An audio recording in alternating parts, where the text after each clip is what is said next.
American comedian Bill Cosby was convicted of sexual assault on Thursday in a high-stakes retrial. Half a dozen women testified that Cosby drugged and assaulted them. 80-year-old Cosby could now end up spending his final years in prison.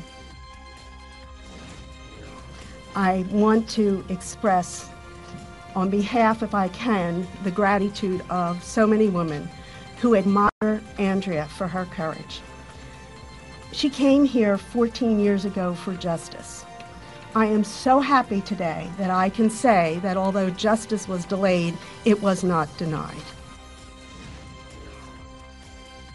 French President Emmanuel Macron has welcomed the decision of more than 70 countries to form a coalition with the aim of choking off financing for the Islamic State group and Al-Qaeda. Macron urged the coalition to fight the financing with the determination that was used to fight them militarily. The US Senate narrowly confirmed Mike Pompeo to be Secretary of State, clearing the path for him to take over as the top US diplomat. Pompeo, the outgoing CIA director, secured support from 57 senators, with 42 voting against him. Director Pompeo understands the threats that we face as a nation every day. During a time when the threats against the United States continue to grow around the globe, it is important for President Trump to have his full diplomatic and national security team in place. An explosion rocked the Husky Energy oil refinery in Wisconsin, injuring several people.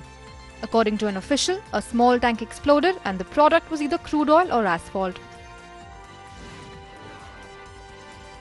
Israeli police said that several young people were wounded and others missing, as a group of students were caught in flash floods in the southern part of the Dead Sea. A group of 25 students in a pre-army course were hit by flash floods. While 7 are critically injured, 10 students are still considered missing.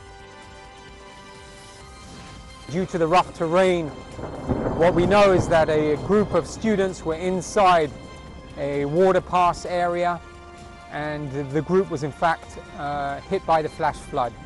As of now, there are from them, both on the ground as well as the air, and we confirmed that 7 of them, separately 7 other people, were critically injured, being treated as well at the scene. So our main emphasis is to try and find those missing individuals and try and save as many lives as possible, but obviously a tragedy that has taken place down south today. Iraqi Prime Minister Haider al-Abadi met with Iraq's Kurdish Regional Prime Minister in Erbil.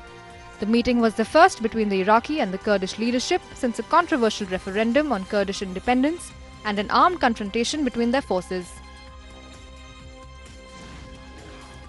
The Islamabad High Court disqualified the country's foreign minister from holding office after a petition from a rival politician sought his removal for concealing assets abroad. Khwaja Mohammad Asif said that he would appeal the decision to Pakistan's Supreme Court.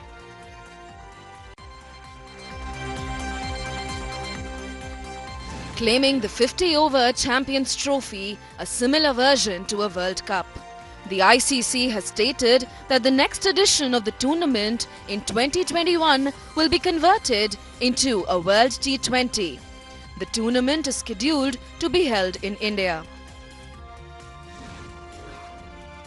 In 2021, but in all likelihood we've decided that we're going to change that to a World T20, and that fits in with our strategy now to use T20 cricket as the way of growing the game, and by virtue of having it twice in every 4-year cycle instead of once, the World T20 will provide more opportunities to more teams to play in global events.